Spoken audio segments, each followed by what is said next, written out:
আমার বয়ানের আগে একটা ছোট্ট কথা হলো, আপনি ভাই একটু দাঁড়ানছেন, ভালো করে টুপিটা মাথায় দেন, ঠিক মতো দেন।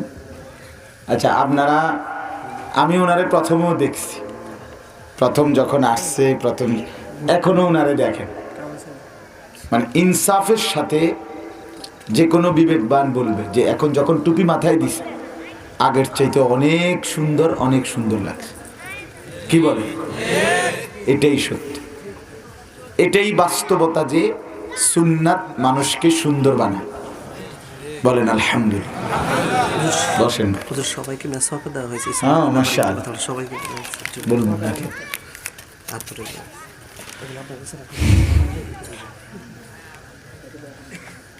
আলহামদুলিল্লাহ, আলহামদুলিল্লাহ নাহমাদুহু ওয়া নাস্তাঈনুহু ওয়া নাস্তাগফিরুহু ওয়া নু'মিনু বিহি ওয়া নাতাওয়াক্কালু আলাইহি ওয়া নাউযু বিল্লাহি মিন শুরুরি আনফুসিনা ওয়া মিন সাইয়্যাতি আ'মালিনা। من يهده الله فلا مضل له ومن يضلله فلا هادي له ونشهد أن لا إله إلا الله وحده لا شريك له ونشهد أن سيدنا وحبيبنا ومولانا محمدا عبده ورسوله. أما بعد، فأعوذ بالله من الشيطان الرجيم. بسم الله الرحمن الرحيم.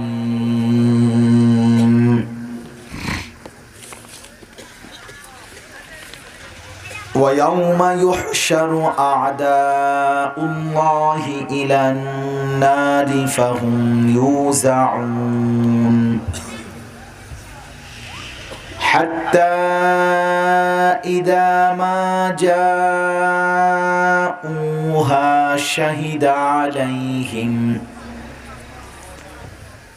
شهد عليهم سمعهم وأبصارهم وجلودهم بما كانوا يعملون. وقالوا لجلودهم لم شهدتم علينا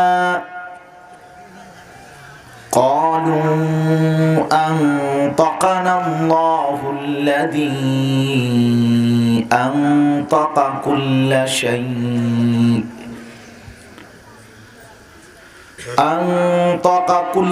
شيء وهو خلقكم أول مرة وإليه ترجعون. صدق الله مولانا العظيم. وقال النبي صلى الله عليه وسلم: اتق المحارم تكن أعبد الناس. اللهم صل على محمد وعلى آل محمد كما صليت على إبراهيم وعلى آل إبراهيم إنك حميد مجيد. اللهم بارك على محمد وعلى آل محمد كما باركت على إبراهيم وعلى آل إبراهيم إنك حميد مجيد. سبحانك لا علم لنا إلا ما علمتنا ইন্নাকা আনতাল আলিমুল হাকিম।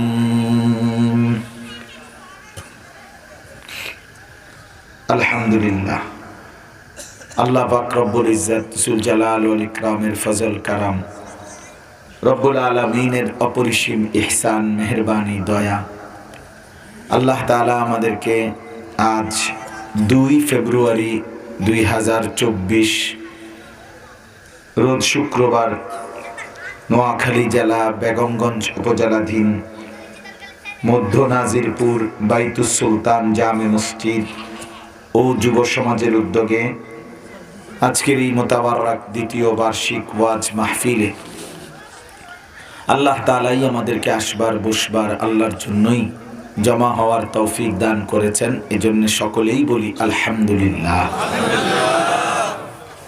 দয়া করে প্রত্যেকে অল্প একটু সময়, মনে করেন ঘন্টাখানিক, আল্লাহ চাহে তো ইনশাআল্লাহ এইটুকু সময় একদম মনোযোগ দিয়ে, কষ্ট করেই বসছেন, নিচে বসতে কষ্ট, আমরাও কিছুটা তো অনুভব করি। আমাদের এই সোফা অথবা উপরে এমনি বসলেও ঠান্ডা লাগে, সেখানে নিচে বসাটা আরো কষ্টকর। তো কষ্ট করে বসছেন সবাই, জওয়ান বুড়ো মুরব্বী সবাই মিলে আন্তরিকতার সাথে অল্পটুকু সময় কোরআনুল কারীমের কথাগুলো, আল্লাহর কথাগুলো একদম দিল লাগায়, নিজেকে একা মনে করে আমি শুনতেছি, আমার দরকার, আমার ভালোর জন্য দরকার, এই কথা মনে করে আমরা মনোযোগ দিয়ে শুনেন। আর এই জন্য আমার অনুরোধ হলো, এই হাতে ধরা যে মোবাইল, এগুলো নামায় ফেলেন, ভালো হবে আপনাদের। যাদের হাতে মোবাইল ধরে রেকর্ড করছেন, দয়া করে এটা কইরেন না। আপনি এমনি শুনেন, আমার দিকে তাকায়, আপনি লাভবান হবেন। আমি বললাম মোবাইলে আলহামদুলিল্লাহ জমা আছে অনেক কিছু, কিন্তু ব্যক্তি জীবনে আমার কলিজায়, আমার জিন্দিগির মধ্যে জমা নাই তেমন কিছু। কথা বুঝছেন না? মোবাইলে হাজার হাজার বক্তারে অলরেডি সোতাইয়া, শীত কইরা, লম্বা কইরা, খাড় করাইয়া বহু আইটেমের ওয়াজ আছে। ওয়াজের কোনো অন্ত নেই, সব আছে এটার ভিতরে। আমার ভিতরে আছে কিনা এটা না দেখায়। মোবাইলটার ভিতরে যদি পুরাটা ইসলামও থাকে তো কি লাভ হবে? এটা হাসর ময়দানে জমা দিলে লাভ হবে? তাইলে মনে করেন মোবাইলে একেবারে পুরা ইসলাম, নবীজির 23 বছরটা একসাথ করে এটার ভিতরে আছে, তো অবশ্যই লাভ হইল কি? আপনার আমার জিন্দিগির কি হালাত সেটা না বলবেন। এই জন্য মনোযোগ দিয়ে, আন্তরিকতা নিয়ে আল্লাহর কথা দিল থেকে চোখের দিকে তাকাইয়া শুনে। মনে রাখবেন 3টা জিনিসের খুব আসর আছে পরিবর্তনের জন্য। কোনো মানুষের জিন্দিগি বদলাবার জন্য, জীবনটা আল্লাহমুখী, আখেরাতমুখী, পরকালমুখী হওয়ার জন্য 3টা জিনিসের খুব প্রভাব। একটা হলো চোখের নজর, একটা হলো হাতের স্পর্শ, আর একটা হলো এই বুকের ধড়পড়, হৃদয়ের, অন্তরের হৃদস্পন্দন, অন্তর যে নড়ে চড়ে, দিল। কোনো আল্লাহওয়ালা, কোনো বুজুর্গ, কোনো আলেমে দ্বীনের চোখের নজরে মানুষের পরিবর্তন হয়। কোনো আল্লাহওয়ালা, দিনদার, মুত্তাকি আলেমের হাতের স্পর্শে যে ছুঁয়ে দিলাম, তারে দোয়া করে দিলাম, এই হাতের স্পর্শে জিন্দিগি বদলায়। কোনো আল্লাহওয়ালা, বুজুর্গ, আলেমে দ্বীন, নেককার, তার কাছে বসলে তার হৃদয়ের যে একটা উঠানামা, নড়চড়, হৃদয়ে আল্লাহ তাআলার মহব্বতের যেই ধড়পড়, এইটাও ওই ব্যক্তির অন্তরে ট্রান্সফার হয়, যায়, ফলে সে বদলে যায়। এই জন্য পরিবর্তনের জন্য সরাসরি সান্নিধ্য, সোহবত, সাহচর্য, ঘনিষ্ঠ হওয়া, কাছে থাকা খুব জরুরি। চোখের দিকে তাকাইলে, নজর পড়লে, হাতের ছোঁয়ায়, দিলের মহব্বত, মারেফতের কারণে মানুষের জিন্দিগি বদলায়। ও ভাই, যারা স্বেচ্ছাসেবক, আপনারা যুব সমাজ, তারা আপনাদের এই বাচ্চাদের আওয়াজ থামান। যারা টুপি দিলাম,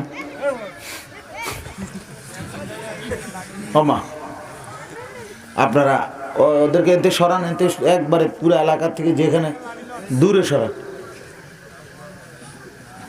তো এই জন্য বললাম সবাই মিলে। আমার উদ্দেশ্য হলো কম সময়ে যেন আমরা সবাই লাভবান হই, এই জন্য প্রত্যেকে মনোযোগ দিয়ে শুনে।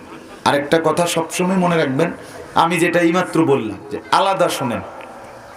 অনেকের মধ্যে থেকে আপনি নিজেকে আলাদা মনে করেন যে আমার দরকার, হেইতে বুট খাক, হেইতে সদর বদর করুক, ওইতে নষ্ট হয়ে যাক, কিন্তু আমার তো ভালো হওয়া দরকার, আমার তো আখেরাত দরকার, আমার পরকাল দরকার। এটা যদি কেউ বুঝে অনুভব করে, ইনশাআল্লাহ ধীরে ধীরে জিন্দিগি বদলাবে। ডানে বামে তাকাইয়া পারতেন না, এই সমাজের সবাইরে মিলাইয়া আপনি জান্নাতের দিকে আগায় থাকতেন। আপনি এই নাফরমানির এই সমাজ ঠেললেই আপনার জান্নাতের দিকে আগাইতেন। কথা বুঝছিনি আমার? কোরআনুল কারীমের একটা আয়াত শুনলে বুঝবেন আরো সুন্দর। কোরআনুল কারীমের মধ্যে আছে, আল্লাহ তাআলা বলেন হাশরের ময়দানে, ফাআম্মা মান উতিয়া কিতাবাহু বিয়ামিনি, হাশরের ময়দানে যেই নেককার লোককে তার আমলনামা ডান হাতে দেয়া হবে। কোন হাতে? ফায়াকুলু হা উমুকরাউ কিতাবিয়া, তখন সে খুশিতে চিৎকার করে আনন্দে আত্মহারা হয়ে হাশরবাসীকে দেখাবে, ইকরাউ কিতাবিয়া, দেখো দেখো, পড়ো তোমরা আমার আমলনামা, দেখো আমার নাম জান্নাতীদের লিস্টিতে উঠছে। তো হাশরবাসী পরিচিতরা তারা সবাই বলবে, আরে তুমি না আমরা এলাকায় থাকতা, কি আপনি না আমগো এলাকায় ভাড়া থাকতেন? আপনারা তো আমরা এলাকায়, আমরা বাজারেই দেখছি, আপনি তো আমাগো এলাকাতেই চলতেন ফিরতেন, কই আমরা কেউ ডান হাতে পাইলাম না, আপনি কেমনে পাইয়া লেলেন? একই এলাকায় থেকে একসাথে চললা ফিরা, আপনি কেমনে জান্নাতের সার্টিফিকেট পেয়ে গেলেন? এই তখন কোরআনে আছে, ওই নেককার ব্যক্তি বলবে, ইন্নী জানান্তু আন্নী মুলাকিন হিসাবিয়া।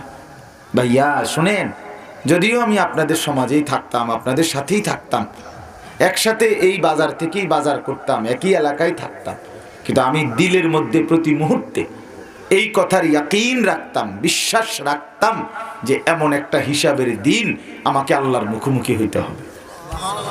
ফলে আমি শত ব্যস্ততার ভিতর দিয়েও আখেরাত বলি নাই, বন্দেগী ছাড়ি নাই, বাজারও করছি, নামাজও পড়ছি, সংসারও করছি, দান সদকাও করছি, উপার্জনও করছি, হারাম থেকেও বাঁচছি, কোনোটাই থামাই নাই, আল্লাহকে বলি নাই।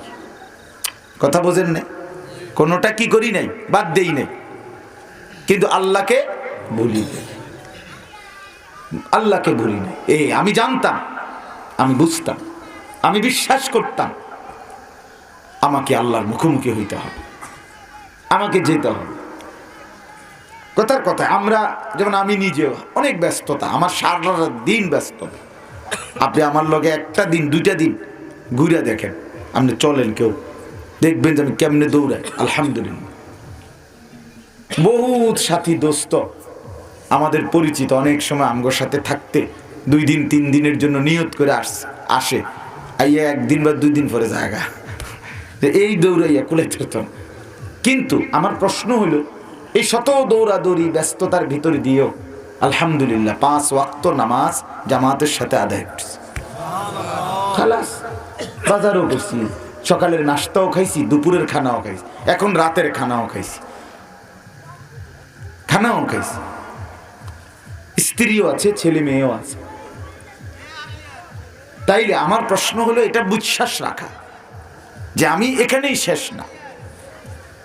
পরিকল্পনা ছাড়া কেউ চলে না, সবাই ভাবনা ভাবে, তার কাছে আছে এত টাকা, আমার মোট খরচায় এই, এটা একটা পরিকল্পনা, প্ল্যানিং করে মাছ কিনবো মোট কত টাকার ভিতরে, তরকারি কিনবো কত টাকার ভিতরে, মানুষ একটা পরিকল্পনা করে না? কথা বলেন না? তো এইটা যদি কেউ একটু বাড়াইয়া করে, যে বাজারে জন করবা কদূর বাড়াইয়া করো, মেহমান কইছে না 30 জন, যেন বিয়ে শাদির বাজারে সবাই বলে, আরে কইছে 30 জন, ধরে রাখো 50 জন, এটা বলে কিনা বলেন?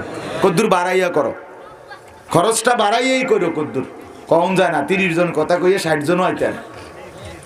এই তো আপনিও একটু বাড়াইয়া চিন্তা করেন, আপনি কবরটা নিয়েই চিন্তাটা মিলান, আখেরাত নিয়েই চিন্তাটা মিলান, হাসরের মাঠ নিয়েই হিসাবটা মিলান, যে ঠিক আছে আমার বউও দরকার, সন্তানও দরকার, বাজারও দরকার, কামাইও দরকার, সাথে সাথে আমার আখিরাতও তো দরকার।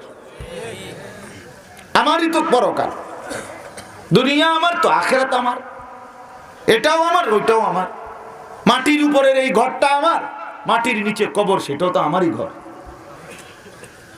ইয়ালামুনা যাহিরাম মিনাল হায়াতিদ দুনিয়া ওয়া হুম আনিল আখিরাতি হুম গাফিলুন। আল্লাহ তাআলা বলে, আরে বান্দা, তুমি দেখছি কেবল দুনিয়ার জীবনের উপরের অংশ, মাটির উপরের অংশটাই কেবল বুঝলা, অথচ আখিরাতের ব্যাপারে একদম গাফিল হয়ে গেলা।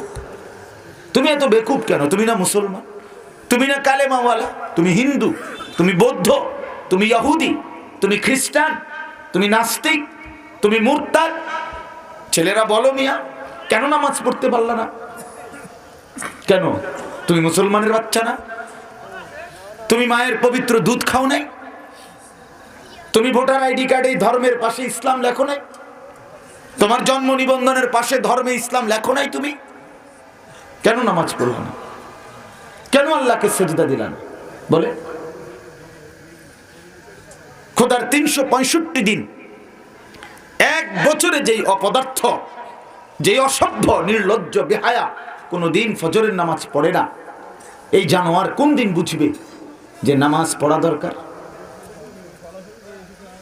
বলেন, কি কারণে ভুলে গেল? কি সমস্যার কারণে? কেন ছেড়ে দিলেন আল্লাহকে?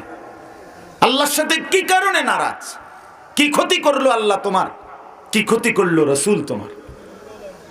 এত বড় কায়নাত দিয়ে আল্লাহ তোমার উপরে কি জুলুমটা করলো? কথা বলেন। যেই বউয়ের জন্য আপনি আমি এত কিছু করছেন, এই বউয়ের 30 বছরের বিবাহিত জীবনে, 15 বছরের বিবাহিত জীবনে হাজারো আচরণের দ্বারা আমরা কষ্ট যন্ত্রণা পাচ্ছি না? কথা বলে না কেন? পাই না? আমরা ছেলে মেয়ের দ্বারা আমরা যন্ত্রণা পাই না? তো আল্লাহর দ্বারা আমি কি যন্ত্রণা পাইছি? সেই তুলনায় আল্লাহ আমার কি ক্ষতি করলো? কেন আমি সেজদা দেব না? এজন্য আসলে আমরা প্রত্যেক দিন বলি, আল্লাহকে যে চিনে না, মনিবকে যে চিনে না, একেবারেই মূর্খ। যদিও কে সে দুনিয়াবাসী মনে করে সে কোনো কিছু পড়ছে, সে কিছু পড়ছে, সেটা হয়তো ওই পড়ালেখা করছে, উপার্জনের ভদ্রচিত কিছু শিখছে। অর্থাৎ আর 10 জন মানুষ হয়তো খেতে খামারে লুঙ্গি ফিন্দা কামাই করে, এবারটা হয়তো একটু ফ্যান ট্যান ফিন্দা চুলটুল আশ্রাইয়া একটু তেল সাবান দিয়া ডইল্লা এরপরে পয়সা কামায়, এই আর কি। উপার্জনের একটা ভদ্রচিত কিছু শিখছে আর কি। কিন্তু প্রকৃত জ্ঞান যেটা, প্রকৃত শিক্ষা যেটা, প্রকৃত মানুষ যেটা, খোদার কসম, যে আল্লাহকে চিনে না, সেজদা যার কপালে নাই, সে কোনো জ্ঞান অর্জন করে নাই, সে মানুষের বাচ্চা হইতে পারে নাই। যার কপালে সেজদা নাই, সে মানুষের বাচ্চা হইতে পারে নাই। সে ইকোনমিক্যাল অ্যানিমেল হয়েছে, অর্থনৈতিক প্রাণী, টাকা উপার্জনের একটা প্রাণী হয়েছে। এতটুকু কিছু পড়ালেখা শিখছে। এজন্য এটা ভাবতে হবে।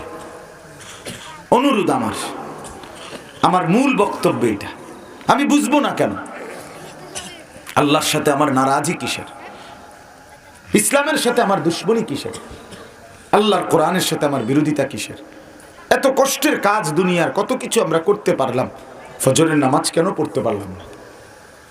5 ওয়াক্ত নামাজ কেন পড়বো না? কেন পড়বো না? রাত 3টা বাজে বিমানের ফ্লাইট হলে সেই লোকটা তো রাত 12টার থেকে দাঁড়ায় থাকে এয়ারপোর্টে, সে পারলো কেমন? সকাল 7টা বাজে যার ফ্লাইট, সে সারা রাত নির্ঘুম এয়ারপোর্টে বসে থাকে কেমনে? কথা বলেন না কেন? সে পারে কেন? বলে বলে সে তো পারে, কিন্তু সেজদা দিতে পারবে না কেন? মূল কথা হলো সে আল্লাহকে কিছুই মনে করে না, মৃত্যু পরবর্তী জিন্দেগিটাকে কিছুই মনে করে না। সে মনে করে না এগুলো আখেরাত। আরে হুজুরার তো না চাই, সব কিছু হুজুরার ধরে ফাটতা না। কিছু বেত্তমিস বেয়াদব লোক এমন আছে না, এগুলো বেয়াদব, অসভ্য, বেয়াদব এরা। কি বললি বেটা? হুজুরের সব কথা ধরে ফারম যেত না? তোমারে হুজুরের কোনো কথা ধরতে কইছি মিয়া? তুমি হুজুরের কোনো কথা ধরো না। তুমি আমার কথা ধরবা কেন? তুমি আল্লাহর কথা না ধরতে বলছি? কথা বলেন না কেন?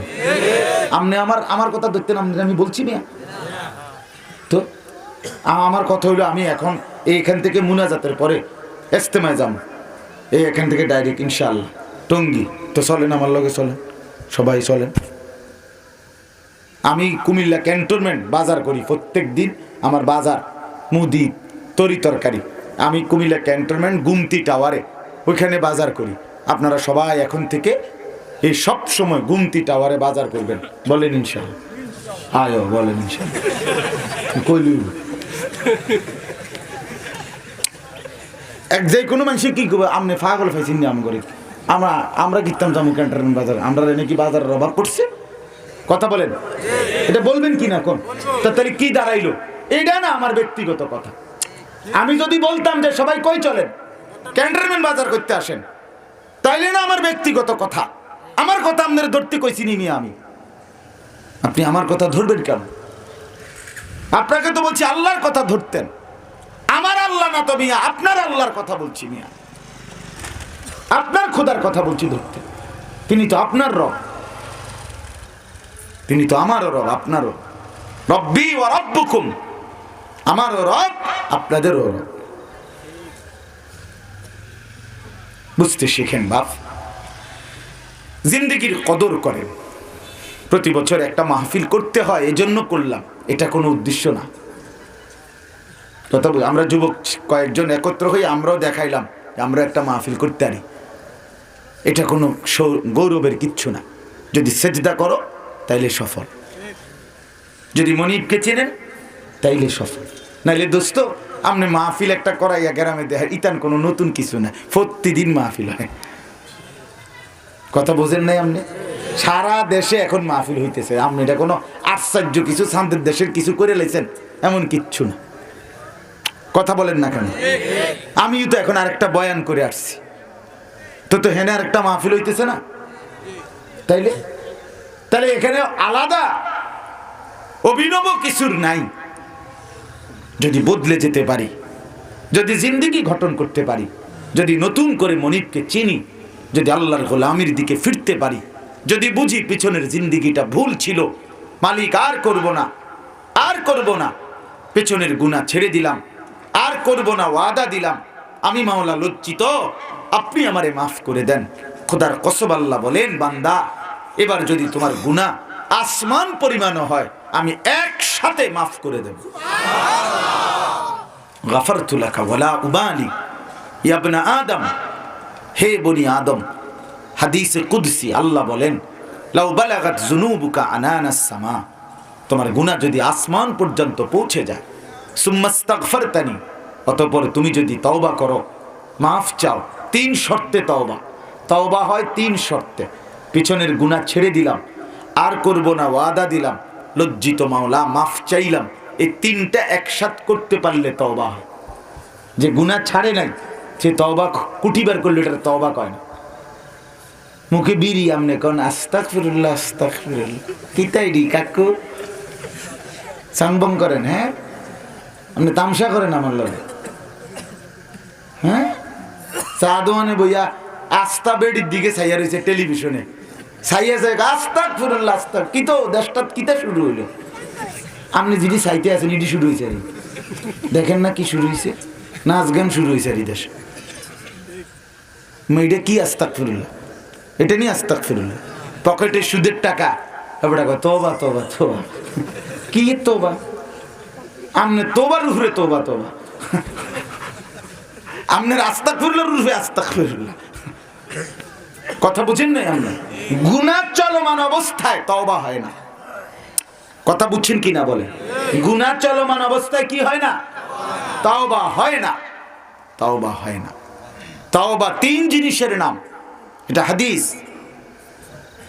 পেছনের গুনাহ ছেড়ে দিলাম, সমূলে কালউ, কালউ শব্দ আছে, সমূলে গুনাহ ছেড়ে দেওয়া, আর করব না, ওয়াদা দেওয়া, লজ্জিত আর অনুতপ্ত হয়ে মাফ চাওয়া। আমার শায়খ আল্লামা মুফতি মুশতাকুন নবী কাসেমি হুজুর বলেন যে উদাহরণ দিয়া যে যেমন মনে করেন এটা কাগজে আমি লিখলাম চ আকার চা, চ আকার চা, চা এখন এই চ আকার চা লেখাতে এটাই তো চা, ঠিক না? এটা চা না, না এটা তো ছ আকার চা না, এটা তো চায়ের শব্দ, ঠিক কি না বল? কিন্তু চা পাতা, চিনি, ফানি এই তিনটা মিললে যেটা হয়, গরম হইলে যেটা হয়, হেটারে কয় চা নাকি এটা চা? না, এটা চায়ের শব্দ। তওবা এটা তো শব্দটা, কিন্তু ওই যে গুনাহ ছেড়ে দিলাম, আর করব না ওয়াদা দিলাম, লজ্জিত হয়ে মাফ চাইলাম, এই তিনটা মিললে গরম হইলে যেটা হয় সেইটারে কয় তওবা। বুঝতে পারলে? ওইটা একসাথে হইলে। এই জন্য বাপ আমি অনুরোধ করছি, আমরা রাত গভীরে ঠান্ডায় ভাবতে শিখি। মুরব্বীরাও ভাবেন, ছেলেরাও ভাবেন, জওয়ান বাপ আপনিও ভাবেন, মুরব্বী বাবা আপনিও ভাবেন, নওজোয়ান ছেলে তুমিও ভাবো। গুনাহ অবস্থায়, নাফরমানি অবস্থায় বাপ কেউ নিজেকে চালাক মনে করেন না, আপনি বেওকুফ। প্রত্যেক পাপী জাহেল, মূর্খ।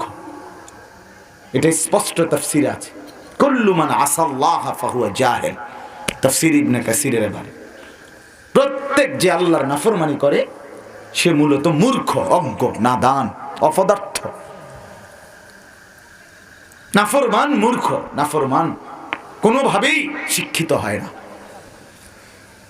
এই সমাজের কিছুক্ষণের মাতবরি, মসজিদের মাতবরি, এলাকার কিছু মাতবরি, কিছু টাকা পয়সার ছড়াছড়ি, অল্প কিছু টাকা পয়সার গুনাগুনি, এটা সামান্য। ছেলের হিসাব, মেয়ের হিসাব, ছেলের বিয়ে, মেয়ের বিয়ে, বাড়ি, দালান, বিল্ডিং, ব্যাংক ব্যালেন্স, টাকা, চাকরি, দেশ বিদেশ, এই কদ্দুর হিসাব। আল্লাহ তাআলা বলেন এক কৃষকের ক্ষেতের, ধান ক্ষেতের ফসলের মতো, যেটা এই দেখতে দেখা গেল সবুজ ক্ষেত, কিছুদিনের মধ্যেই 20-25 দিন পরেই দেখা যায় হলুদ ক্ষেত পাইকা গেছে, এরপরে কাইটা ফেলছে, এরপরে গাছগুলো কাইটা ধান বাইর করে এবার সেই গাছগুলো হলুদ, সেগুলো শুকাইতে দিছে, এখন দেখা যায় বাতাসে উঠতেছে, ঝড় তুফানে উড়ায় নিতেছে, খড়কুটা হয়ে গেছে। তা আল্লাহ বলেন এই সবুজ সুন্দর সতেজ শ্যামল গাছ, যেটা কিছুক্ষণ পরে 1-1.5 মাসের ভেতরে যেমন খড়কুটার মতো উড়ে যায়, ঠিক তেমনি ভাবে তোমাদের দুনিয়ার আয় সম্পদ, স্ত্রী পুত্র, টাকা পয়সা, মাল দৌলত সব মিলাইয়া দুনিয়া যা জমাইছো তা এই ক্ষণিকের ওই ক্ষেতের ধান গাছের মতো, যেটা কিছুদিন পরেই ধুলির মতো, ঝড়ের মতো উড়ে যাবে, হারিয়ে যাবে, হারিয়ে যাবে। কোরআনুল কারীমে একবার দুইবার না বাপ, এই কথাটা বারবার আছে, অনেকবার এই কথা, এটা কোরআনে কতবার যে আল্লাহ এটা বুঝাইতে চেষ্টা করছে। ইন্নামা মাসালুল হায়াতিদ দুনিয়া কামা ইন আনজালনাহু মিনাস সামাই ফাখতালাতা বিহি নাবাতুল আরদ হাত্তা ইদা আখাদাতিল আরদু যুখরুফাহা ওয়াযায়্যানাত ওয়াযান্না আহলুহা আন্নাহা কাদিরুনা আলাইহা আতাহা আমরুনা লাইলান আও নাহারা ফাজআলনাহা হাসীদান কাআন লাম তাগনা বিল আমস। আল্লাহ বলে কৃষক তার ক্ষেতের পাশে দাঁড়িয়ে ভাবতেছিল কি সুন্দর পুরা ক্ষেত,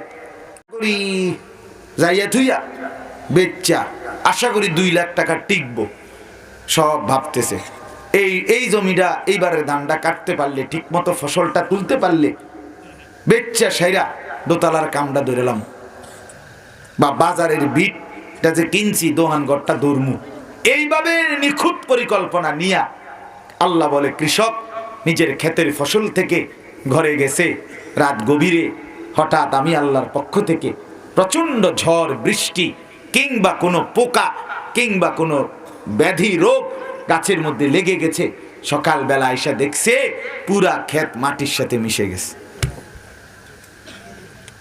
এমন হয় না? আল্লাহ বলেন এমন দুনিয়া, স্বপ্নের অনেক জাল বুনছিল দুনিয়া নিয়া, ছেলে বিয়ে দিয়েছে, মেয়ে বিয়ে দিয়েছে, বাড়ির বিল্ডিং করছে, সব ঘুষাইয়ার হাসছে, দুনিয়া এখন ভোগ করবে। মালাকুল মউত আইসা বলতেছে চাচা যান, চলেন, যাওয়ার সময় হয়েছে। হ্যাঁ চাচা চলে। আরে বলো কি, আমি মাত্র এতটা কষ্ট করলাম আজকে 60 বছর দুনিয়া এখন ভোগ করব, এখন তুমি বলছো চলে যেতে। ফেরেশতা বলবে হ্যাঁ আল্লাহ তাআলার ফয়সালা এটাই, 1 সেকেন্ড আর দেরি হবে না। হবে? সব ঘুষাইছে, হয়তো দুনিয়া ভোগ করবে, অনেক কষ্ট করে আজ 50টা বছর খাইয়া না খাইয়া, হালাল হারাম জায়েজ না জায়েজ দুনিয়া কামড়া কামড়ি করে সিররা খাবলাইয়া দুনিয়া মাত্র বাড়ির জমা করছে, টাকা পয়সা জমা হয়েছে। ঠিক এই সময় শরীরটা কেমন জানি লাগতেছে, ডাক্তারের কাছে গেছে, ডাক্তারে বলছে আপনার এই এই রোগ, আপনি সকালবেলা শুধু 2টা রুটি, রাইতে হলে 2টা রুটি, আর দুপুরে 1 বাটি ভাত, ছোট্ট চামচ 1 কাপ ভাত খাইবেন। এখন আপনি 1 কাপ ভাত কতটি তরকারি দিয়ে খাইতে পারবেন? কেমনে ভোগ করবেন দুনিয়া? টাকা না আছে বুঝলাম, কিন্তু অসুস্থতা রোগ আপনাকে থামাই দিল না। কথা বলেন না কেন? তো কি দাঁড়াইল? দুনিয়া তো ধোকাই হলো, দুনিয়া তো ধোকাই হলো। ভোগ করলাম কই আর আমি? আজকে ছেলেরা তোমাদেরকে অনেককে স্বপ্ন দেখায়, ক্যারিয়ার ক্যারিয়ার গড়ো, অনেক কিছু হবে, অনেক কিছু হবে। যদি সেই পর্যন্ত পৌঁছতে পৌঁছতে তুমি কবরে চলে যাও। সেদিন আমি এক ছেলের জানাজা পড়ছি, 22-23 বছরের, আমার বাসার কাছে একটা প্রাইভেট ইউনিভার্সিটিতে পড়ে, তাগড়া জওয়ান ছেলে, চাঁদের মতো সুন্দর ছিল। সিএনজিতে রাত 11টা 11:30টায় কোথাও যাইতেছে, রিজার্ভ কাভার্ড ভ্যান বাড়ি দিছে, একেবারে পোটলা বানায় গেছে, একদম শেষ। পরের দিন আমি তার দুপুরে জানাজা পড়ছি। আমি বললাম দেখেন, গতকালকের আগের রাতও এই সুন্দর তাগড়া ছেলেটাকে তার মা লেফ কম্বল দিয়া এই শীতের মধ্যে ঘুম পাড়ায় দিছে। আজকে যে তাকে কবরে রাখবে, আজকের রাত তাকে লেফ কম্বল কবরে কে দিবে? হ্যাঁ যুবক ভাই, তোমরা যারা আজকে এশার নামাজ পড়ো নাই, ফজর জোহর আসর মাগরিব এশা, আজ যদি মৃত্যু হয় কি হবে ভাব? হ্যাঁ সারাদিনে যারা একবারও পেশাব করে পানি নাও নাই, শরীরটা নাফাক, কি হালাত হবে দোস্ত? দিন নাই রাত নাই, যাদের জিন্দিগি শুধু মোবাইলে অশ্লীল ছবি, নারীর দৃশ্য, নাচ গান, জিনা ব্যভিচারের দৃশ্য দেখা। বন্ধু আমার, এই মুহূর্তে মৃত্যু হলে কি হবে? এরকম মৃত্যু কি হয় নাই? তুরস্কে যে ভূমিকম্প হয়েছিল রাত গভীরে শেষ লগ্নে, তো তখন সেই রাত্রে যারা এরকম অশ্লীলতার বেহায়াপনা অবস্থায় মরে গেছে, সারা রাত ছবি দেখতে দেখতে, নাচ গান করতে করতে মৃত্যুবরণ করছে, তাদের পরিণতি কি? এই জন্য বাপ আমার, বন্ধু আমার, ভাবতে শিখি, ভাবতেই হবে, ভাবতেই হবে, নিজের জিন্দেগির কদর করতে হবে। আমি আমার জন্য, আমি মাহফিলের মুনাজাত শেষ হইলেই দৌড়, আমি আপনাদের কারোর জন্য থেমে থাকবো, আপনারাও আমার জন্য থামবেন না, ঠিক কি না বলে? আপনাদের ঘরে আপনারা, আমার ঘরে আমি, কেউ কারোর জন্য আটকাবে না। দুনিয়া আমি আপনার কাছে আটকাবো না, আপনি আমার কাছে আটকাবেন না, কেউ কারো কাছে ঠেকা না বাপ, কিন্তু আমরা প্রত্যেকেই আল্লাহ তাআলার কাছে ঠেকা। আল্লাহ তাআলাকে, কবরকে, মৃত্যুকে, আখিরাতকে এড়াইবার, পাশ কাটবার কোন সুযোগ আছে কি? তাইলে আমরা দুনিয়াতে না বলি তোর মতো নেতার কাছে না গেলে কি তবে বেড়া, যা বেড়া, তোর মতো বেড়া গণিনি বেড়া, ঠিক আছে, এটা হইতে পারে, এটা কি হইতে পারে দুনিয়ায়, তারে ছাড়াও আমার প্রয়োজন অন্য কাউকে দিয়ে পূরণ করতে পারবো আমি, ধরে নিলাম। কিন্তু আল্লাহকে বাদ দিয়ে, মৃত্যুকে বাদ দিয়ে, আখিরাতকে বাদ দিয়ে, তাইলে যেটা অনিবার্য সত্য, আমার ভাই কেমনে বললে বুঝতেন? আমি তো মাঝে মাঝে বলি যে আমার মনটা চায় মাঝখানে গিয়ে কই, অনেক সময় আমার একটা দিল চায়, মানে এই যে আপনারা যেখানে বসেন, মনটা চায় যে হ্যাঁ গিয়ে কই, যে কিরে ভাই তুই কেন নামাজ পড়বি না, কেন সেজদা দিবি, তুমি কি বুঝো না? আমি মনে করেন ও যে ছোট ছেলেটা, তাহলে এই ওখানে আগুন জ্বলতেছে, মনে করেন এই যদি এখান থেকে হাঁটা ধরে, ওখানে কেউ যদি তাকে না ফিরা, তো প্রতি 1 কদম সামনে বাড়া মানে হলো বাড়তে বাড়তে একটা মুহূর্তে সে কোথায় গিয়ে পৌঁছবে? তো তাইলে তুমি যে ভাইয়া, আমি যে, আমরা যারা সুদের টাকাই খাইতেছি জিন্দেগির 30 বছর, আপনি শেষ পর্যন্ত কোন দিকে যাচ্ছেন? প্রতি কদম। আমরা যারা নামাজ পড়ছি না দোস্ত, তোমার প্রতি কদম কোথায় যাচ্ছে? সারা দিন সারা রাত যারা মোবাইলে ছবি দেখছেন, এক কদম করে কোথায় যাচ্ছেন? আগুনের দিকে। যে মা পর্দা করে না, যে বোন পর্দা করে না, তাকে বলে, আপনাদের যাদের ঘরে প্রতিদিন টেলিভিশন চলে, নর্তকীর ছবি চলে, নাচ গান, জিনা ব্যভিচার, নাটক, সিনেমা, আপনারা আপনাদের নিজ হাতে ঠান্ডা মাথায় সন্তুষ্ট চিত্তে আপনারা যারা বিবি বাচ্চার জন্য নাচ গান, নর্তকীর ছবি, জিনা ব্যভিচারের দৃশ্য, এই অসভ্যতা, অশ্লীলতা মেনে নিছেন, এটার থেকে কি তাদেরকে বাঁচাবেন না? এটা কি কোনোদিন আর ভাববেন না যে এটা তাদেরকে জাহান্নামে নিবে? কথা বলেন না কেন? এই বাপ বলেন না, যার ঘরে টেলিভিশন চলে আপনি দাঁড়ান মিয়া, যার ঘরে প্রতিনিয়ত বউ বাচ্চা নাচ গান দেখে আপনি দাঁড়ান এখানে, বলেন মিয়া আপনি কি মেনে নিছেন?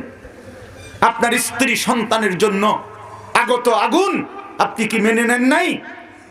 আমার কথায় কষ্ট লাগবে, এখন একটা কথা বলি, মনে রাখবেন, যেই পুরুষ, যেই অভিভাবক, খোদার কসম এটা হাদিস, রাসূলুল্লাহ বলেছেন, যেই ব্যক্তি তার স্ত্রী সন্তান পরিবারের জন্য অশ্লীলতা, বেহায়াপনা, অসভ্যতা, এই নাচ গান, নাটক, সিনেমা, নর্তকীর ছবি, জিনা ব্যভিচার, বেপর্দাকে মেনে নেয়, স্বীকৃতি দেয়, ব্যবস্থা রাখে, যে ব্যক্তিটা গ্রহণ করে নিছে, মেনে নিছে, তাকে দাইয়ুস বলে। দাইয়ুস বলে, রাসূল বলছে দাইয়ুস, তোর জন্য জান্নাত হারাম। আমি রাসূল বলে গেলাম, তোরে জান্নাত দেয় কে? আমি দেখব, তুই আইস। হ্যাঁ, মনে রেখে তামসা মনে করছেন? হ্যাঁ, সিহন সিহন কথাকে জাদু আনে বইয়ে বইয়ে আপনি কইবেন, হুজুররা কথাটি তো বালাই কয়, বুঝি তো, আমরা লাগেই তো কয়, পারি না, কিতা করুন? এই সিহন কথা এক লাইন দিয়ে আপনি জান্নাত যাবেন কেন? নাকি জান্নাত আপনার মামুর বাড়ি? হ্যাঁ, আপনি কি মনে করছেন এটা চালা? সে তাকে দাইয়ুস বলে। দাইয়ুস আল্লাযী ইউকিররু আহলাহু আল খুবুসা, এই যে হাদিস, আল্লাযী ইউকিররু মানে কি? মেনে নেয়, স্বীকৃতি দেয়, আহলাহু পরিবারের জন্য, আল খুবুস নাপাকি, হারাম, অশ্লীলতা। রাসূল বলেছে, সালাসাতুন হারামাল্লাহু আলাইহিমুল জান্নাহ, 3 ধরনের ব্যক্তির জন্য জান্নাত হারাম। নাউজুবিল্লাহ। মুদমিনু খামরিন, 1 নাম্বার মদখোর, নেশা যে করে, নেশা, গাঁজাখোর, ফুট্টাখোর, বাবাখোর, ডাইলখোর, এই গাঁজাখোর, নেশাখোর, তার জন্য জান্নাত হারাম। 2 নাম্বার আকুল ওয়ালিদাইন, পিতা মাতার অবাধ্য সন্তান, যে মাকে কষ্ট দেয়, বাপকে কষ্ট দেয়, পিতা মাতার অবাধ্য সন্তান, নবীজি বলছে সরাসরি জান্নাত তোর জন্য হারাম। 3 নাম্বার ওয়াদাইয়ুস, দাইয়ুসের জন্য জান্নাত হারাম। আল্লাযী ইউকিররু আহলাহু আল খুবুস। দাইয়ুস বলে কাকে? নবী নিজে বলছে, আমরা ব্যাখ্যা করি না, আমরা আমগো লগের আগ করে লাভ হতো না। নবীজি বলছে, যে তার পরিবারের জন্য অশ্লীলতা, বেহায়াপনা, হারাম, এটাকে স্বীকৃতি দেয়, মেনে নেয়।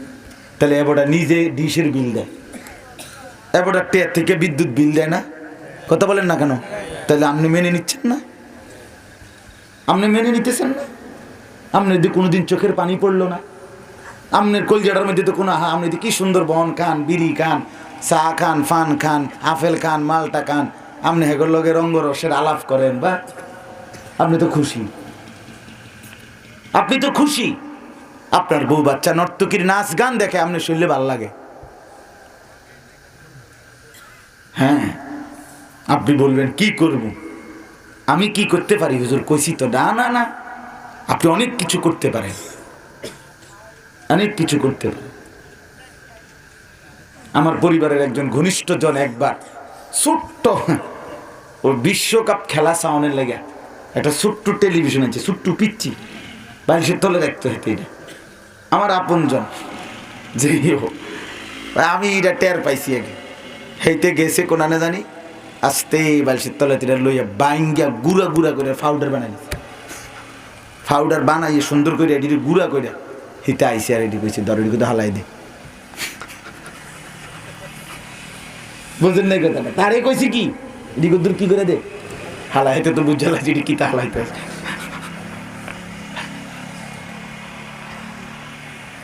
আমাকে হিম্মত করতে হবে, হিম্মত করতে হবে, খামখেয়ালি করলে হবে না বাপ। এই স্ত্রী সন্তানের সংসারের সব প্রয়োজন আপনি পূরণ করে যেতে পারবেন না। আপনি মরার পরেও অসংখ্য চাহিদা সংসারের থেকে যাবে। আমার আব্বা মরার পরে আমি আর এই আজকে আমার আব্বা 2015 সনে ইন্তেকাল করছেন, তো আজকে 2024 সাল, তাহলে এই 9 বছরে আমি কি আর সংসারের কোনো খরচ করি নাই? কথা বলেন না কেন? তাইলে তাইলে এটা বুঝতে হবে আমাদেরকে। কারো আপনারা কেউ, আমিও না আপনিও না, সংসারের প্রয়োজন আপনি শেষ করে যেতে পারবেন না। দুনিয়া রাক্ষস, একদিকে গিলে আর সাথে সাথে অটোমেটিক হা করে, আবার হা করে, আবার চাই, আবার চাই, আরো চাই, আরো চাই, আরো চাই, আরো চাই, আরো চাই। নুন আনলে তেল নাই, তেল আনলে পেঁয়াজ নাই, পেঁয়াজ আনলে রসুন নাই। এই না দুনিয়া? একদিকে গড়লে আরেকদিকে ভাঙ্গে, এটা নতুন করলে ওটা পুরাতন হয়ে যায়। এরই নাম দুনিয়া। আল্লাহ আমাদেরকে বুঝার তৌফিক দান করেন। আমাদের অনুরোধ, আমাদের চিৎকার, আমাদের আহাজারি বাপ আমরা বলে যাচ্ছি, আমরা আপনাদেরকে শতভাগ দায়িত্বের সাথে ইনসাফের সাথে বলে গেলাম, খামখেয়ালি করলে হবে না। আল্লাহর কথা, আল্লাহর কথা। এবার আমার যে আয়াতগুলো পড়ছি, আয়াতগুলোর তর্জমা শুনবার জন্য, বুঝার জন্য এবার মৌলিক একটা কথা আগে বোঝেন, তাইলে ইনশাআল্লাহ আমি যে আয়াত পড়েছি এটা বুঝবেন। মূল বক্তব্য হলো, আমরা যারা এখানে বসছি আমরা প্রত্যেকেই মুমিন, মুসলমান। বলেন আলহামদুলিল্লাহ। এই মুমিন এবং মুসলমানের নিকট আল্লাহ এবং রাসূলের প্রথম চাওয়া আমাদের নিকটে গুনাহ বর্জন। আমাদের জীবনের করণীয় ঈমানের পরে একটাই, তাকওয়া। কি? তাকওয়া। তাকওয়া শব্দের দুই অর্থ। প্রথম অর্থ হইল গুনাহ বর্জন, দ্বিতীয় অর্থ হইল আদেশ পালন। প্রথম অর্থ কি? দ্বিতীয় অর্থ কি? তাহলে ঈমানের পরে মুমিনের কাছে প্রথম চাওয়া গুনাহ বর্জন, গুনাহ বর্জন। এরপরের চাওয়া আদেশ পালন। আগে গুনাহ ছাড়েন, এরপরে আদেশ পালন করেন। এটা হলো আল্লাহর কথা, রাসূলের কথা, এটাই আল্লাহর কথা। নবী সাল্লাল্লাহু আলাইহি ওয়াসাল্লাম বলেন, ইত্তাকিল মাহারিম তাকুন আবাদান নাস। আমার উম্মত সমস্ত হারাম নিষিদ্ধ বস্তু থেকে বেঁচে থাকো। তাকুন আবাদান নাস, তাহলেই তুমি হবে সর্বশ্রেষ্ঠ ইবাদত গুজার আল্লাহওয়ালা। কি থেকে বেঁচে থাকো? বলেন না, কি থেকে বেঁচে থাকো? নবী সাল্লাল্লাহু আলাইহি সাল্লাম বলেন, ইন্নাদ দুনিয়া হুলওয়াতুন খাদিরা। নবীজি বলেন, শোনো, এই দুনিয়া বড় মিষ্টি, বড় সবুজ, সুন্দর করেই আল্লাহ সাজিয়েছেন। ওয়া ইন্নাল্লাহা মুস্তাখলিফুকুম ফিহা, আল্লাহই তোমাদেরকে সৃষ্টি করে এই দুনিয়ায় বসবাসের জন্য থাকতে দিয়েছেন। ফায়ানদুরা কাইফা তা'মালুন, অতঃপর থাকতে দিয়ে দুনিয়াতে আল্লাহ দেখতে চাচ্ছেন তোমাদের কার আমল কতটুকু।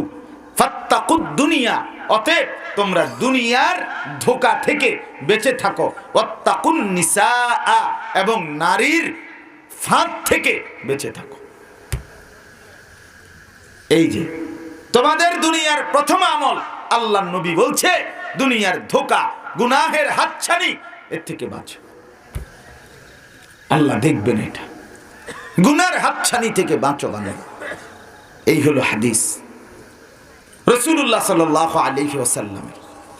কোরআনের আয়াত শুনেন এবার। আল্লাহ তাআলা বলেন, ওয়াদারু যাহিরাল ইসমি ওয়া বাতিন, আমার বান্দা প্রকাশ্য গুনাহ ছেড়ে দাও এবং গোপন গুনাহও ছেড়ে দাও। আল্লাহ কোরআনে বলেন ওয়ালা তাকরাবুল ফাওয়াহিশা মা যাহারা মিনহা ওয়া মা বাতান, আমার বান্দা প্রকাশ্য এবং গোপন কোন প্রকারের অশ্লীলতা বেহায়াপনার কাছেও যেও না। অশ্লীলতা কি, বেহায়াপনা কি? নারীকে কেন্দ্র করে যত গুনাহ, এটাকে বলে অশ্লীলতা। এর এক নম্বর অর্থ।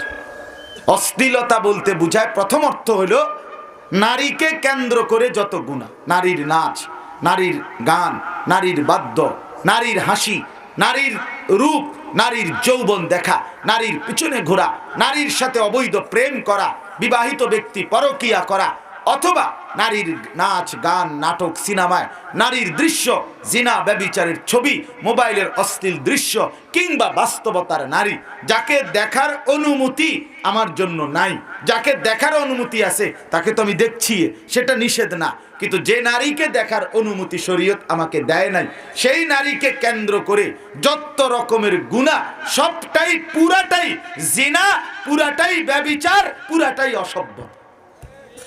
চোখ দিয়ে দেখলে চোখের জিনা, হাত দিয়ে ধরলে হাতের জিনা, দিল দিয়ে কল্পনা করলে অন্তরের জিনা, দিমাগ দিয়ে ভাবলে দিমাগের জিনা, হাত পা দিয়ে হেঁটে গেলে পায়ের জিনা, এবং নিজের জবান দিয়ে কথা বললে ভিন নারীর সাথে জবানের জিনা, প্রত্যেকটা জিনা।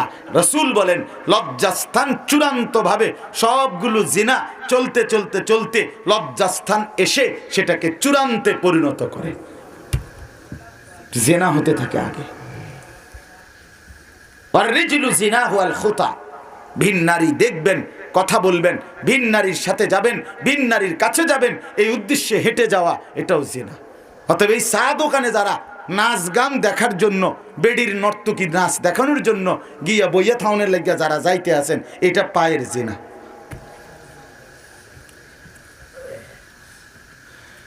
হ্যাঁ, হায়া লজ্জা দরকার বাবারা। চাচা আমি কাটসাট কথা, আমার একটা নিয়ত যেন একবারে সই, আরেকবার আমি আপনারা দাওয়াত দিলেন আমি আইতে এলাম না, বা আমি আইতে চাইলাম আপনারা দাওয়াত দিলেন না, কথা বোঝেন নাই, এমনি হইতে পারে না, বুঝছিনি আমার কথাটা? হয় আমি চাইলাম, আপনারা কইছেন না এই হুজুর লাগতো না, অথবা আপনারা কইছেন কিন্তু আমার হায়াত কুলাইল না, বা আমি আইলাম না, হইতে পারে একবারে সই। এই জন্য একবারই বলার নিয়তে ছেলেদেরকেও বললাম, মুরব্বীদেরকেও বললাম, ভেবে দেখেন জিনা। চায়ের দোকানে 60 বছর বয়স্ক মানুষ এখনো নর্তকীর ছবি দেখেন, এখনো নাচ গান দেখেন, 50 বছর 60 বছর, এই বুড়ো মানুষটার মতো নিকৃষ্ট নির্লজ্জ আর কেউ হইতে পারে না। এবার একের বেশি অসিদ্ধ, এবার ফুলানির তুনো খারাপ। হ্যাঁ হ্যাঁ, যে ছেলের বয়স কম তার তো গুণেরও বয়স কম, যে এবার বয়স 60, এবার গুণের বয়সও তো 60। মা কথা কয় না, মাতের নাকা, মিথ্যা বললাম তো? আপনার গুণের বয়স বেশি না? যার বয়স 30 সে বিড়ি খায়, যার বয়স 60 এবারও বিড়ি খায়, তো এবার বিড়ি খানার টাইম বেশি না? তো আপনার গুণের টাইম বেশি না? তাহলে আপনার হায়াতও কম, আপনার তো লজ্জা শরম কম, আপনার বিবেক কম। আল্লাহ নবী সাল্লাল্লাহু আলাইহি সাল্লামের পরিষ্কার হাদিস, মুসলিম শরীফের হাদিস, নবীজি সাল্লাল্লাহু আলাইহি সাল্লাম বলেন, যাকে আল্লাহ তাআলা 60 বছর হায়াত দিয়েছেন, আযারাল্লাহু ইলা আমরিন আখারা উমরাহু হাত্তা বালাগা 60, 60 বছর পর্যন্ত আল্লাহ যাকে হায়াত দিলেন, অথচ নেক আমল করে জাহান্নাম থেকে বাঁচতে পারলো না, খোদার কসম নবী বলেন হাসরের ময়দানে ওই নাফরমান বুড়া মানুষটাকে আল্লাহর পক্ষ থেকে একটি কথা বলার সুযোগ দেয়া হবে না। হ্যাঁ হ্যাঁ, সুযোগ দেয়া হবে না। আল্লাহর পক্ষ থেকে দাঁড় করাইয়ে ফেরেশতাকে আল্লাহ বলবে, সাসারে ফিরো, ফিট শোয়াই এলা, প্রথম বাড়ির লগে হতে এলা। বুড়ো চাচা বলবে, আও আমার দুইটা কথা কইতে দেন। আর এটা কথা বহুত কইছেন, আমনের ব্যান বেড়ানি নিয়ে চা দোয়ারে মানুষ অতিষ্ঠ হয়ে গেছে। কতজনে আপনার কইছে চাচা আল্লাহ দোয়াই কদ্দুর থামেন না, আমনে আরো খাইয়া ওঠে। আরে না, কথাটা বুঝাই নাই বেটা, ওটা বুঝা কথাটা। ওটা আমেরিকারে বুদ্ধি দেয় হ্যাঁ থেকে, আমেরিকা ওনার বুদ্ধিতে ওঠে না।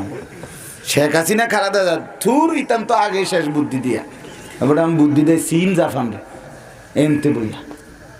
আছে না এমন মানুষ? চা দোকানে বইয়া বুদ্ধির ছুটে সারা বিশ্বরে বুদ্ধি দেয়। দোকানদারে শিক্ষারে চাচা টেয়ারি দিয়ালান যে 2 মাস বাকি টাকা লিখতে লিখতে আমার জান শেষ। আপনি আল্লাহ দোয়ায় বুদ্ধি না দিয়া আমেরিকা আপনি ঠিক করেন লাগতো না, আপনি আমার টেহাটি দিয়ালান। কইছি না লিখতে রাখতে, আমি বুঝি না আমরা চিড়া খাই। কি বলেন আপনি এগুলো? কি তামাশা করছেন? আহা, যাকে আল্লাহ এত লম্বা হায়াত দিছে, সবাইকে আল্লাহ বলছে কোরআনে, এরে বাপ আল্লাহ কোরআনে বলছে চাচা, সবাইকে আল্লাহ বৃদ্ধ পর্যন্ত পৌঁছায় না।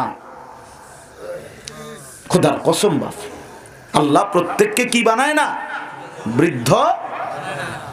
যুবক ভাই, তোমার দাদা বুড়ো হয়েছে দেখে তুমি বুড়ো হবা, তার কি নিশ্চয়তা আছে কি? তাই আল্লাহ তো আপনাকে দিছে হায়াত, আল্লাহ তো আপনাকে সুযোগ দিছিলেন, আপনি কদর করলেন না কেন? আপনি কেন খামখেয়ালি করলেন? কেন খামখেয়ালি করলেন? হায়াতের এই শেষ সময়টা তো উচিত ছিল আল্লাহর ঘরে পড়ে থাকা, তাসবিহ নিয়ে পড়ে থাকা, জিকির নিয়ে পড়ে থাকা, তেলাওয়াত নিয়ে পড়ে থাকা উচিত ছিল নাই? শুধু শুধু গল্প করে, শুধু শুধু চা দোকানে বসে থাকে, শুধু শুধু আড্ডা দেয়, শুধু শুধু মানুষে বসে বসে বদনাম করে, উনি বইয়ে বইয়ে চুপ করে শুনতে থাকে। কেন শুনছেন এগুলো? এই বাজে কথা শোনার কি দরকার? আল্লাহ আমাদেরকে মাফ করে দেন। তাইলে আল্লাহ তাআলা বলেন, বান্দা অশ্লীলতার কাছেও যেও না। তাহলে অশ্লীলতা কাকে বলে? নারীকে কেন্দ্র করে যত গুনাহ, তাকে কি বলে? কোন 2 নাম্বার অর্থ হইল অশ্লীলতার। দ্বিতীয় অর্থ হইল যেই অপরাধ, যেই পাপ কোরআন সুন্নাহর দৃষ্টিতেও অপরাধ, অন্যায়, যে কোনো সুস্থ বিবেকবান মানুষের চোখেও এটা অপরাধ, এটা অন্যায়, এটাকে অশ্লীলতা বলে। যেমন মনে করেন একজন বোন, 14 বছরের একটা মেয়ে, 16 বছরের একটা মেয়ে রাস্তা দিয়ে যাচ্ছে, একজন যুবক ছেলে তার সেই বোনের কাপড় ধরে, ওড়না ধরে টান দিছে মনে করেন। এখন একজন হিন্দু, বৌদ্ধ, একটা যদি কাফের মুশরিকও দেখে এটা, সে কি বলবে? ভাই এটা কোনোভাবেই কি হয় নাই, শোভনীয়, এটা অপরাধ, এটা অন্যায়, ঠিক কি না বলেন না? যদি সে পাগল না হয়, যেই কোনো সুস্থ বিবেকবান মানুষ বলবে এটা কি হয় নাই, সঠিক হয় না, এটা অপরাধ, অন্যায়। তাহলে যেটাকে আল্লাহর কোরআনও বলে অপরাধ, মানুষের সুস্থ বিবেকও বলে কি অপরাধ, এটাকে অশ্লীলতা বলে, অশ্লীলতা বলে। আমার ভাই, তোমরা যারা রাস্তার পাশে পেশাব করো, তুমি অনুরোধ তোমার কাছে আমার, তুমি কোনো দিন কোনো মানুষকে জিজ্ঞেস করে দেখো যে আমি যে রাস্তার পাশে পেশাব করি, তোমার বন্ধুরে জিজ্ঞাসা করো, বন্ধু তোর বিবেক কি বলে, এটা কি সুন্দর কাজ? খোদার কসম, তোমার সঙ্গী যে তোর লগে মুছছে এক লগে, তেও কইব না রে দোস্ত কামটা ভালো না। কথা বলেন না কেন? এটা অশ্লীলতা, এটা কি অসভ্যতা, এটা বেহায়াপনা, এটা নোংরামি, এটা অসুস্থ রুচির পরিচয়, বিকৃত মানসিকতা। আমি তো পরিষ্কার বলি, এক পেশাবের দুর্গন্ধ, পেশাব কি দুর্গন্ধ না সুগন্ধ? তো পেশাব দুর্গন্ধ, আর পুরুষ মানেই তার পেশাব করলে তার চিকিৎসা বিজ্ঞানে ডাক্তারকে জিজ্ঞাসা দেখেন, শরীরের সৃষ্টিগতভাবে পুরুষ পেশাব করলে একবারে শেষ হয় না, 2-4 ফোঁটা পেশাব থেকে যায়। একটু সময় টয়লেট পেপার নিয়ে অপেক্ষা করলে, এরপরে পানি ব্যবহার করলে সেটা পবিত্র হয়, পরিষ্কার হয়। 2-4 ফোঁটা পড়বে, এটা তার রোগ না। একবার যদি তাগড়া যুবকও হয়, তারও পেশাবের ফোঁটা 2-4 পরে, এটা তার সৃষ্টিগত, এটা তার অসুস্থতা না। এখন যেই ছেলেটা, যেই মানুষটা, যেই মাঝবয়সী লোকটা অথবা যেই যুবকটা পেশাব করেই সেইন্ডা টান দিয়ে হাঁটা শুরু করে, তার পরবর্তী ফোঁটাগুলো কোথায় পড়ে? বলেন না কেন? মাথা লারেন কেন? মুখে বলেন মিয়া। তাইলে এই ছেলেটা যদি আজকের সারাদিনে 10 বার পেশাব করে, রাত দিন মিলাইয়া, প্রত্যেকবারের পেশাবের পরে যদি 5 ফোঁটা কইরা পেশাব তার প্যান্টে জমা হয়, তাহলে 50 ফোঁটা পেশাব তার প্যান্টে থাকার পর এইটার দুর্গন্ধ, এই দুর্গন্ধ নিজের প্যান্টের মুতের গন্ধ যার নাকে লাগে না, তে তো প্রতিবন্ধী আমার তেমন, তো তার সিরা। এই বেটা, তুই ডাক্তার দেখানো দরকার, ভালো মানসিক ডাক্তার দেখানো। আমার দ্বারে ভালো ডাক্তারের নাম্বার আছে কুমিল্লা মুন হসপিটালে, নাম্বার আমার দ্বারে নম্বর, আমি বয়ান শেষে নম্বর নিয়ে, পাগলের ডাক্তারের নম্বর।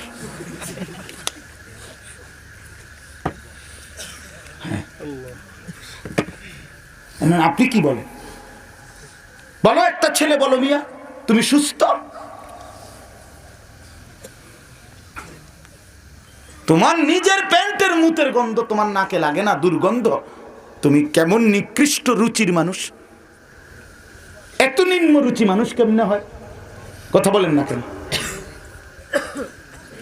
এই জন্য দোস্ত, আমরা তো প্রায় বলি আলহামদুলিল্লাহ, জেনারেল শিক্ষিত সবাই মিলে ইনশাআল্লাহ মাদ্রাসায় পড়ুয়া মোল্লাগর লগে একটু মুখোমুখি বইয়ে দেখি, হিসাব বুঝাই দেন আমনে কেমনে কদ্দুর শিক্ষিত, আর আমরা কি কি কারণে মূর্খ, আমরা পিছাইয়া আছি কেন, আর আমনে আগাইয়া আছেন কেমনে, আইন বইয়ে কথা কই,